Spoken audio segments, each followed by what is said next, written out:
Eu tenho a honra de receber aqui nos estúdios da TV Pantanal o deputado estadual Emanuel Pinheiro Filho. O deputado Emanuel Pinheiro, ele, além de deputado, ele é professor de Direito Constitucional e ele acaba de apresentar uma emenda polêmica que já foi considerada inconstitucional pelo Tribunal de Justiça de Mato Grosso. Tanto é que o Tribunal de Justiça deve estar protocolando uma ADIM para que essa emenda seja declarada inconstitucional.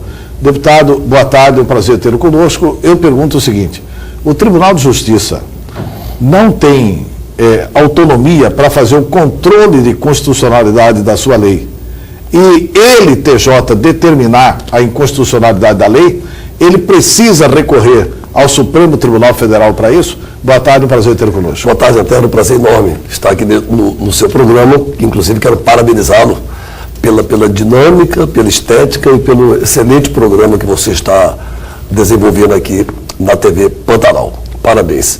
Antero, na verdade, não tem a competência para declarar a inconstitucionalidade de uma emenda constitucional estadual, que é o caso, é do Supremo Tribunal Federal. O que houve por parte do Pleno do Tribunal de Justiça foi uma manifestação por maioria de votos, uma manifestação de um entendimento, ou seja, uma opinião deles, de que eles entendem que a emenda constitucional 67/2013, que prevê eleições diretas para os dirigentes do Tribunal de Justiça, é inconstitucional. Então eles provocam daí a Procuradoria-Geral do Estado, que impetra uma ADIM, ação direta de inconstitucionalidade, junto ao Supremo Tribunal Federal. O que eu quero esclarecer é que enquanto o Supremo Tribunal Federal não decretar, não se manifestar sobre a inconstitucionalidade ou não da matéria, essa emenda está em plena vigência. Ela já tem um número, emenda constitucional 67/2013, e as eleições para presidente e vice-presidente do Tribunal de Justiça de Mato Grosso desse ano será direta. Eu quero fazer essa alerta. A emenda constitucional... Será quando a eleição, deputado? A última sessão de outubro de 2014. Então, ou o Supremo se manifesta pela inconstitucionalidade até outubro, ou o tribunal será obrigado a cumprir a lei. Será obrigado a cumprir a lei. Eu quero fazer esse alerta. Eu vejo a imprensa entendendo que aquela opinião, aquela manifestação do Pleno do TJ por maioria sacramentou a inconstitucionalidade da emenda constitucional, e a imprensa está meio que confundindo as coisas. No caso de emenda constitucional, é promulgação, né? É promulgação do governo. Não vai. A Assembleia já promulgou? Já promulgou, tanto é que ela já ganhou um número. Emenda constitucional 67 já está no nosso ordenamento jurídico, no ápice do nosso ordenamento jurídico. É a emenda constitucional número 67/2013, que hoje se encontra em plena vigência, e as eleições para presidente e vice-presidente do Tribunal de Justiça desse ano será direta. Na verdade é o seguinte, deputado, fazer uma pergunta para o professor Emanuel Pinheiro. Você explicaria aos seus alunos como essa proposta do deputado Emanuel Pinheiro? Você diria que ela é efetivamente constitucional, ou o senhor diria de que o deputado tem que forçar a barra, porque é importante também a democratização total do Poder Judiciário? Não, eu explicaria, como sempre expliquei para os meus alunos, que o artigo 1º da Constituição Federal proclama o seguinte: a República Federativa do Brasil, formada pela união indissolúvel dos Estados, do Distrito Federal e dos municípios, constitui-se num Estado democrático de direito.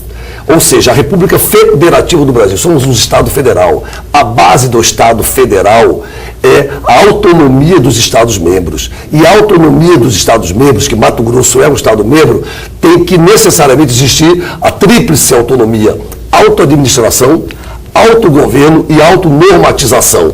A autonormatização significa a capacidade de ter uma Constituição que vai respeitar a Constituição Federal, mas vai dirigir, nortear todo o ordenamento jurídico daquele Estado-membro e a capacidade de elaborar as leis. Então é essa autonomia do Estado-membro que precisa ser exercitada. E não é exercitada nem pelo parlamento e nem pela sociedade como um todo, que continua, inclusive dentro do ordenamento jurídico, numa subserviência inexplicável aos mandamentos da União. Essa emenda foi aprovada por unanimidade na Assembleia? Foi aprovada por unanimidade na Assembleia. E a Assembleia vai, evidentemente, quer dizer, nem precisará exigir, né? Se não houver uma derrubada no Supremo Tribunal Federal, é de se imaginar que o Tribunal de Justiça vai cumprir a lei. Tem que cumprir, mas seria o fim do mundo. O Tribunal de Justiça, certo? O nosso Poder Judiciário não cumprir uma emenda à Constituição, não faz nem sentido. Não, e eu tenho certeza que vai, até pelo nível, até pelo conhecimento e pelo preparo dos nossos desembargadores. Tá, deputado, o senhor está propondo também a democratização com relação à lista tríplice na Defensoria Pública e também no Ministério Público do Estado de Mato Grosso. Ou seja, retirando do governador aquela autonomia de escolher da lista tríplice e impondo ao governador a exigência de indicar o mais votado, tanto para defensor público como para Procurador-Geral de Justiça, que é o chefe do Ministério Público no Estado de Mato Grosso. A gente vai continuar com esse assunto com o senhor, mas depois do intervalo comercial. Nós vamos e voltamos. E nós vamos continuar aqui a entrevista com o deputado Emanuel Pinheiro.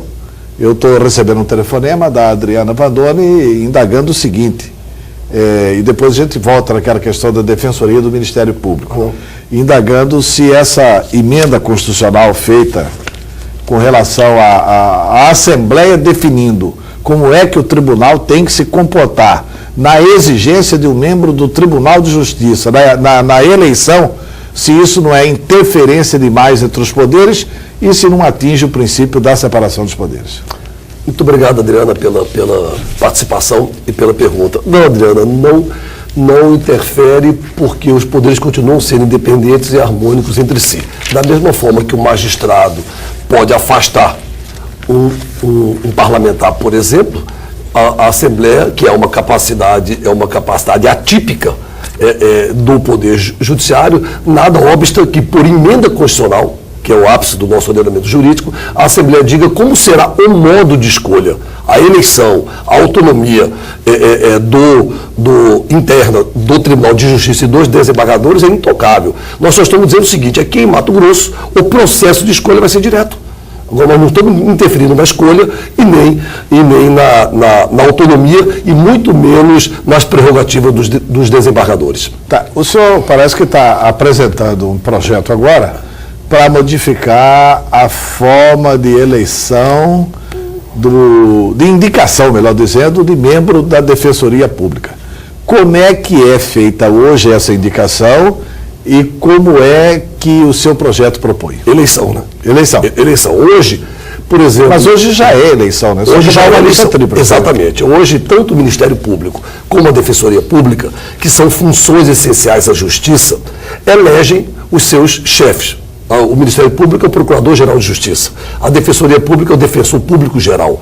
E por eleição direta. Então, por exemplo, no ano passado, o Ministério Público teve eleições para o Procurador-Geral de Justiça. 4 foram os candidatos. Teve uma ampla campanha no Estado inteiro, debates, propostas foram apresentadas e saiu a votação com Paulo Prado em primeiro lugar. Foi encaminhada uma lista, segundo a Constituição atual, é encaminhada uma lista tríplice para o governador do Estado para que ele escolha um dos 3, podendo escolher o terceiro lugar, havendo aí uma interferência direta na autonomia de uma instituição, que é uma função essencial à Justiça, um desrespeito à legitimidade e podendo ocasionar aí uma crise sem precedentes, porque o governador pode falar, não, por meu interesse pessoal ou político, eu vou escolher o terceiro lugar, que teve 20% dos votos.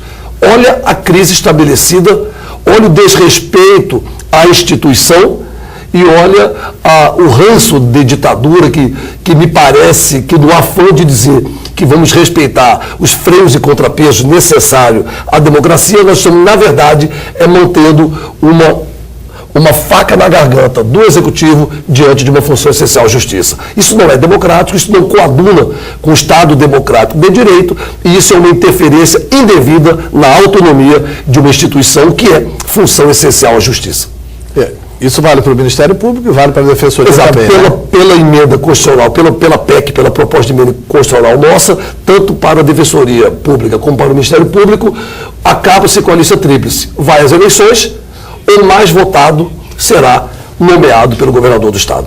Tá, só um detalhe, né, deputado, explicando bem o que faz cada instituição dessas. O Ministério Público defende a sociedade. Isso. E a Defensoria Pública defende o cidadão, até contra o Estado, não é isso? Isso, é o advogado dos hipossuficientes, daqueles que não têm condições de contratar os advogados, ou seja, a Defensoria Pública é o advogado do pobre. Tá, rapidamente, que nós estamos com um horário estouradíssimo. O senhor parece que pretende fazer alguma modificação também com relação ao Tribunal de Contas do Estado? E a Procuradoria do Estado, que são as outras instituições que formam as funções essenciais da Justiça. Eu já apresentei, quero também deixar claro que eu também já apresentei um projeto de resolução no ano passado, mudando o processo de escolha nas eleições da mesa da Assembleia Legislativa, diminuindo o mandato de 2 anos para 1 ano e acabando com a reeleição. E agora eu estou estudando, eu não tenho ainda a proposta, o processo de indicação dos membros do Tribunal de Contas e também algumas alterações com relação ao funcionamento da Procuradoria do Estado. Desculpe. Tá, deputado, muito obrigado pela sua entrevista.